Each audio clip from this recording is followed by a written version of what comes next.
Hello student, मैं inspire academy से गौरव माहेश्वरी आज आपको जो चैप्टर नंबर 9 है 10th एनसीईआरटी में लाइट, उसमें हम आगे की ओर बढ़ेंगे। जो मिरर हमारा टॉपिक है उसको आज हम डिस्कस करेंगे। ठीक है, तो देखिए मिरर जो है वो क्या होता है बेसिकली। मिरर क्या है, यदि हम इसको डिफाइन करें तो हम इस तरीके से बोल सकते हैं कि मिरर एक ऐसा डिवाइस होता है जिसपे जितनी लाइट हम इंसिडेंट करेंगे वो पूरी की पूरी क्या होती है, रिफ्लेक्ट हो जाती है। मतलब इसकी डेफिनेशन कुछ इस तरीके से बन सकती है कि mirror is a device which reflect the entire light which is incident on it. Mirror पे हम जितनी लाइट इंसिडेंट कराएंगे पूरी की पूरी क्या करता है, वो रिफ्लेक्ट कर देता है। मिरर एक ऐसा डिवाइस होगा। अब बात आती है कि मिरर कितने टाइप के होते हैं। तो मिरर यहाँ पर हम देखें तो 3 टाइप के होते हैं। सबसे पहला जो होता है वो है प्लेन मिरर। सेकेंड जो है हमारे पास वो आ जाता है स्फेरिकल मिरर। अब स्फेरिकल मिरर जो है अपने आप में 2 टाइप के होते हैं। अभी आगे जाके हम पढ़ेंगे इसको भी। स्फेरिकल मिरर एक होता है कॉनकेव मिरर हो जाता है इसमें, और दूसरा हो जाता है कॉन्वेक्स मिरर। और लास्ट जो है थर्ड एक और होता है, बट अभी आपको हायर क्लासेस में मिलेगा। ये याद रखने के लिए हम देख सकते हैं पैराबोलिक मिरर। पैराबोलिक मिरर, ये 3 हमारे पास मिरर है यहाँ पे। सबसे पहले हम स्टार्ट करते हैं प्लेन मिरर से। देखिए प्लेन मिरर, पहले हम इसमें देखते हैं कि इसकी जो इमेज है वो किस टाइप से बनती है। मतलब प्लेन मिरर में इमेजेस किस टाइप से बनती है। देन उसके बाद हम देखेंगे कि जो प्लेन मिरर है उसकी प्रॉपर्टी क्या क्या होती है। ठीक है, देखिए सबसे पहले हम समझते हैं प्लेन मिरर जो है वो किस टाइप का रहता है। तो देखिए ये एक हमारे पास पूरी प्लेन सरफेस, प्लेन ग्लास बोल सकते हैं, ट्रांसपेरेंट है। इसमें यदि हम एक तरफ जो है सिल्वरिंग कर दें, बोले तो पॉलिश कर दें, ठीक है, तो ये क्या बन जाएगा, हमारे पास एक मिरर तैयार हो जाएगा जिसमें ये हो गई पॉलिश्ड सरफेस, और इसकी जो अपोजिट है वो हो गई रिफ्लेक्टिंग सरफेस। रिफ्लेक्टिंग सरफेस, ठीक है। इस तरीके से प्लेन मिरर होता है। इसको यदि डिजाइन करना है तो हम ये बोल सकते हैं प्लेन मिरर एक ऐसा डिवाइस है जिसकी जो एक सरफेस होती है या रिफ्लेक्टिंग सरफेस जो होती है वो क्या होती है, प्लेन होती है। ठीक है, आगे बढ़ते हैं अपन। इसमें इमेज फॉर्मेशन कैसे होता है वो देखते हैं। ठीक है, तो इसमें हम थोड़ा इसको रफ कर देते हैं और इमेज फॉर्मेशन देखते हैं इससे। इमेज फॉर्मेशन में देखिए हम, तो देखिए जैसे ऑब्जेक्ट है मेरे पास, इसको नाम दे देता हूँ। इस ऑब्जेक्ट की इमेज हम इसमें देख रहे हैं। ये हमारे घरों में जो हम यूज़ कर रहे हैं मिरर वही वाला है। अब इसमें इमेज कैसी बनती है आइए देखते हैं। सबसे पहले आपको याद रखना है कि इमेज बनाने के लिए कम से कम 2 इंसिडेंट रे की हमको यहाँ पर जरूरत पड़ेगी। मतलब 2 रेज को यहाँ पर हमको क्या करना होगा, रिफ्लेक्ट करना होगा, और वो जिस पॉइंट पे मिलेगी या किसी पॉइंट से आती हुई हमको दिखाई देगी वही हमारा इमेज पॉइंट होगा। ठीक, तो देखिए सबसे पहले हम क्या करते हैं, ये एक रे गई, आफ्टर रिफ्लेक्शन जितने एंगल से टकराई उतने से क्या होगी, रिफ्लेक्ट हो जाएगी कुछ इस तरीके से। ये सेकंड रे गई, ये भी क्या होगी, जितने एंगल से टकराई उतने से क्या हो जाएगी, रिफ्लेक्ट हो जाएगी। पर हम देख रहे हैं कि ये इधर की साइड क्या होगी, फैल गई। इसको हम पीछे की ओर बढ़ाते हैं। पीछे की ओर बढ़ाएंगे तो हम एक देखेंगे कि ये जो है एक पॉइंट पे जाकर क्या होता है, मिल जाता है।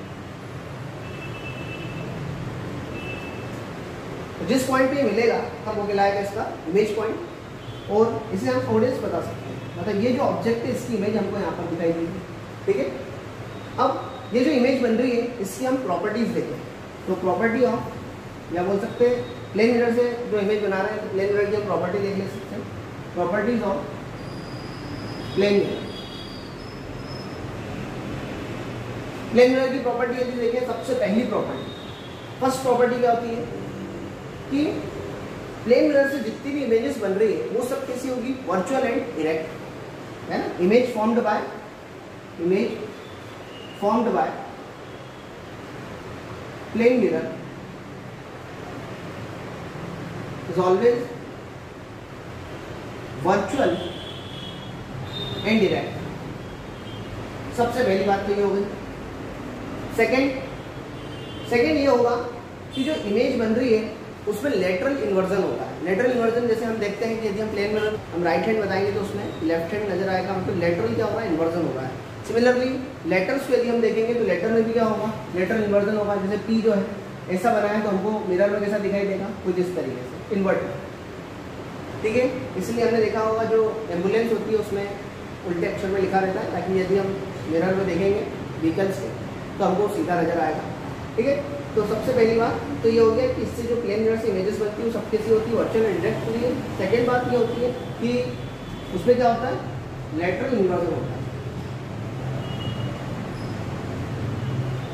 ना। लेटरल इन्वर्जन में तो समझिएगा ये कुछ इस तरीके से इसमें दिखाई देगा। और थर्ड यदि हम देखें तो प्लेन मिरर की प्रॉपर्टी होती है कि जितनी डिस्टेंस का ऑब्जेक्ट रखा है, ये डिस्टेंस और जितने डिस्टेंस में इमेज बन रही है, ये दोनों डिस्टेंस कैसी होगी, बराबर होगी। अभी देखिए हमने नॉर्मली उसको स्केल से नहीं बनाया है, इसमें थोड़ा सा आगे पीछे होती है, लेकिन दोनों तरफ हमेशा सेम बनेगी। ये डिस्टेंस हमेशा सेम होती है। हमने देखा भी है कि मिरर से हम जितनी डिस्टेंस पे खड़े रहेंगे इमेज उतने डिस्टेंस पे बनेगी। जितना हम उससे दूर जाएंगे इमेज भी दूर जाती है, जितना हम उसके पास आते हैं इमेज भी पास में आएगी। तो ये इसकी प्रॉपर्टी हो गई, ठीक है। और भी हमारे पास प्रॉपर्टीज है यहाँ पे, जैसे हम बोल सकते हैं कि प्लेन मिरर जो है यदि इसके अंदर यदि हमको फुल इमेज देखना है हमारी, तो प्लेन मिरर की जो हाइट है, या बोल सकते हैं प्लेन मिरर पे एक ऑब्जेक्ट की फुल हाइट यदि हमको फुल इमेज देखना है तो प्लेन मिरर की हाइट कितनी होना चाहिए। तो हम ये बोल सकते हैं कि प्लेन मिरर जो है उसकी हाइट लगभग ऑब्जेक्ट की जो हाइट है उसके हाफ से मोर होना चाहिए, हाफ या हाफ से मोर। यदि हाफ या हाफ से मोर है तो प्लेन मिरर पे फुल इमेज देखी जा सकती है, ठीक है। तो ये प्रॉपर्टीज है जो प्लेन मिरर की हम देख सकते हैं। चलिए, तो ये हमारा प्लेन मिरर था। अब हम आगे बढ़ते हैं और अब पढ़ेंगे हम स्फेरिकल मिरर। स्फेरिकल मिरर के बारे में जानकारी लेते हैं। देखिए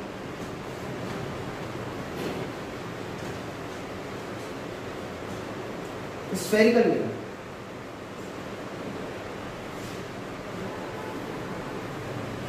देखो स्फेरिकल मिरर जो होते हैं ये जो इनकी सरफेस होगी वो कैसी होगी, थोड़ी स्फेरिकल होगी, बोले तो कर्व्ड होगी, है ना। और इन्हें बनाया भी जाएगा एक स्फेयर के द्वारा। जैसे अपन ने क्या करा है, एक स्फेयर है टोटल पूरा ग्लास का होलो स्फेयर, उसमें हम कुछ जो है पार्ट इसको कट कर लेते हैं, ठीक है। यदि इसको कट करा तो एक तरीके से हमने इसमें से कर्वेचर कट कर दिया, ठीक। इतना कट करने के बाद हम ये देख सकते हैं कि स्फेयर है, जैसे कहीं ना कहीं सेंटर भी होगा, है ना। तो इसको हम इसे नोट करके रफ कर देते हैं। अब ये जो स्फेयर हमने कट करा, ये जो पार्ट हमने कट किया इसका, इसकी एक तरफ हम पॉलिश कर देते हैं। या तो हम बाहर से पॉलिश कर सकते हैं या फिर हम अंदर से पॉलिश कर सकते हैं। जब हम बाहर से पॉलिश करते हैं तो बाहर वाली कौन सी सरफेस हो गई, पॉलिश्ड सरफेस, और जो अंदर वाली है वो कौन सी हो गई है, रिफ्लेक्टिंग सरफेस, रिफ्लेक्टिंग सरफेस, है ना। और जब रिफ्लेक्टिंग सरफेस अंदर की ओर दबी होगी तो इसको हम बोलते हैं कॉनकेव मिरर, कॉनकेव मिरर। और सिमिलरली जब हम अंदर से पॉलिश करते हैं तो अंदर वाली सरफेस कौन सी हो गई है, यहाँ पे पॉलिश्ड सरफेस, और जो बाहर वाली सरफेस है वो कौन सी हो गई है, रिफ्लेक्टिंग सरफेस। और इसी प्रकार जब रिफ्लेक्टिंग सरफेस बाहर की साइड उभरी हुई रहती है, बाहर की साइड निकली हुई रहती है, तो हम ये बोल सकते हैं कि कौन सा मिरर होगा, कॉन्वेक्स मिरर। जैसे हम चम्मच में देख सकते हैं, चम्मच के यदि हम अंदर जो दबा हुआ हिस्सा है उस साइड से देखेंगे तो वो कॉन्केव शेप होगा उसका, बोले तो कॉन्केव मिरर के टाइप होगा। और उसी प्रकार उसका अपोजिट फेस देखेंगे, बाहर की साइड उभरा हुआ, तो वो होता है हमारा कॉन्वेक्स मिरर टाइप, मतलब कॉन्वेक्स मिरर इस टाइप से हमको नजर आएगा। अब एक लास्ट है हमारे पास, लास्ट जो है वो कौन सा है, पैराबोलिक मिरर। पैराबोलिक मिरर को यदि हम देखें तो कुछ इस प्रकार से बता सकते हैं, पैराबोलिक मिरर। पैराबोलिक मिरर ऐसा होता है, देखिए कुछ थोड़ा सा अंदर की ओर ज़्यादा दबा हुआ रहेगा, इसके जैसे कॉन्केव जैसा, पर थोड़ा सा अंदर की ओर दबा रहेगा। जिससे देखिए इसका हमने बाहर की साइड पॉलिश की है तो अंदर वाली सरफेस जो है वो कैसी हो गई है, रिफ्लेक्टिंग सरफेस हो गई। ये ज़्यादातर हेडलाइट वगैरह या हेलोजन वगैरह इनमें यूज़ कर सकते हैं, ताकि अंदर की ओर दबा रहेगा ये हिस्सा, ये जितनी भी लाइट होगी उसको रिफ्लेक्ट करके बाहर भेजता है। तो इसका या इसका यूज़ हम एक तरीके से देख सकते हैं। यदि हम हमारी बुक में देखेंगे तो हमको कॉन्केव मिरर का जो यूज़ है वो यही नज़र आएगा। हेडलाइट हो गई, टॉर्च हो गए, उनमें हम इस शेप का इस्तेमाल करते हैं, इसका भी कर सकते हैं, दोनों एक ही होते हैं, लगभग सेम होते हैं।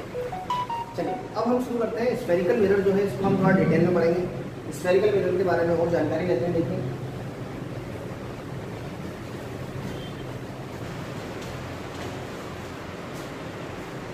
स्फेरिकल मिरर जो होते हैं हमारे पास दो टाइप के हैं, जैसा कि हमने देखा 2 टाइप के हैं। तो पहले हम एक एक करके थोड़ा सा कॉन्केव और कॉन्वेक्स के बारे में पूरी जानकारी लेते हैं, देन उसके बाद उसका इमेज फॉर्मेशन देखेंगे। सबसे पहले यदि हम बात करें स्फेरिकल मिरर की, जिसमें हमारा जो फर्स्ट आ जाता है वो कॉन्केव मिरर है, कॉन्केव मिरर। ठीक है, अब इसमें हम समझते हैं पहले। तो कॉन्केव मिरर जैसा होगा कुछ इस प्रकार,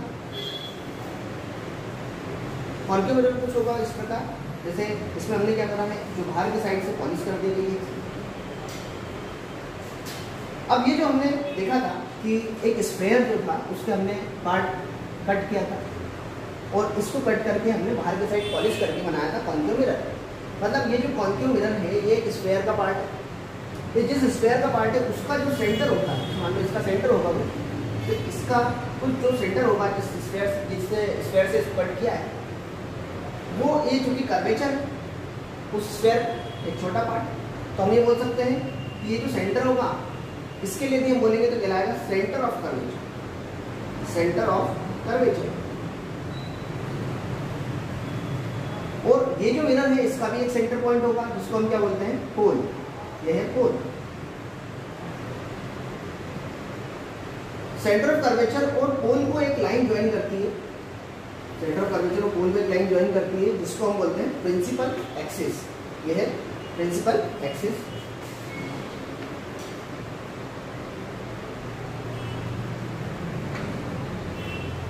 प्रिंसिपल एक्सिस। अब सेंटर ऑफ कर्वेचर और पोल के मिड पॉइंट, बिल्कुल एक बीचों बीच का पॉइंट होता है जिसको हम बोलते हैं फोकस। ये है फोकस। ये तो हमारे पास सारे पॉइंट हो गए। अब सेंटर ऑफ कर्वेचर, क्योंकि सेंटर है, सेंटर से स्फीयर के एक पार्ट तक की डिस्टेंस यदि देखें, मतलब एक पॉइंट तक की डिस्टेंस देखें की पॉइंट तक की, तो ये होती है रेडियस। तो रेडियस ऑफ कर्वेचर होगी, क्योंकि देखिए ये स्फीयर है, इसका सेंटर, सेंटर से कहीं भी मिलाएंगे तो क्या मिलाएंगे, इसकी रेडियस कहलाएगी। मतलब सेंटर ऑफ कर्वेचर से पोल तक की जो डिस्टेंस होती है वो होती है रेडियस ऑफ कर्वेचर। और इसी प्रकार उसको बोलते हैं radius of curvature, radius of curvature. इसी प्रकार फोकस से पोल तक की जो डिस्टेंस होती है इसको हम बोलते हैं फोकल लेंथ, स्मॉल एफ से डिनोट करेंगे। ये सभी चीजें होंगी जो हमको यहाँ पर यूज करना है कॉन्केव मिरर के लिए। ठीक है, दिस इज कॉन्केव मिरर। और सिमिलरली यही सब चीजें कॉन्वेक्स मिरर में भी होती है। कॉन्वेक्स मिरर, कॉन्वेक्स मिरर में क्या होगा, जैसे देखा हमने कि जैसे अंदर की साइड जो है वो पॉलिश होगी और जो रिफ्लेक्टिंग सरफेस है वो बाहर की साइड ऊपरी ही होगी। अब यही बात, इसका भी सेंटर होगा लेकिन इसका सेंटर ऑफ राइट साइड में होगा। ये बात हमको ध्यान रखना होगी कि कॉन्वेक्स में जो सेंटर ऑफ कर्वेचर होगा वो राइट साइड में होगा। ये सेंटर पॉइंट पोल हो गया, पोल और सेंटर ऑफ कर्वेचर को जो लाइन ज्वाइन करेगी वो कहलाती है प्रिंसिपल एक्सिस। पोल से, पोल और सेंटर ऑफ कर्वेचर के बीच का एक पॉइंट होगा जिसको हम बोलते हैं फोकस। पोल से सेंटर ऑफ कर्वेचर के बीच की डिस्टेंस होती है उसको आर से डिनोट करते हैं, ये कहलाएगी रेडियस ऑफ कर्वेचर। और फोकस से पोल तक की जो डिस्टेंस है फोकल लेंथ, जिसको स्मॉल एफ से डिनोट करेंगे। यही सारी चीज़ें हमने यहाँ पे देखी। ठीक है, एक चीज़ और है इसको हम नोट कर सकते हैं, जैसे ये जो मिरर है इसमें इतना इतना जो पोर्शन है ये वाला, जहाँ से लाइट इसमें एंटर कर सकती है, इस पोर्शन को बोलते हैं अपर्चर। ये कहलाता है इसका अपर्चर। और सेम चीज हम ये यहाँ पर भी देख सकते हैं, ये इसका जो है ये वाला जो हिस्सा ये इसका कहलाएगा अपर्चर कहलाएगा। ठीक है, अब ये है कॉन्केव और ये है कॉन्वेक्स। इसका जो यूज किया जाता है वो ज़्यादातर हम व्हीकल्स में यूज करते हैं, क्योंकि यदि इसके कंपेयर में इसको देखें तो इसका जो पोर्शन होता है वो एक वाइड होता है, मतलब एक बड़ा एरिया कवर करे, ज़्यादा बड़ा एरिया। इसमें जो पोर्शन आ रहा है वो लाइट जो एंटर कर रही है, इसका जो अपर्चर है वो छोटा है, इसका जो अपर्चर है वो बड़ा है। इसलिए व्हीकल्स में पीछे देखने के लिए हम कॉन्वेक्स मिरर का यूज करते हैं।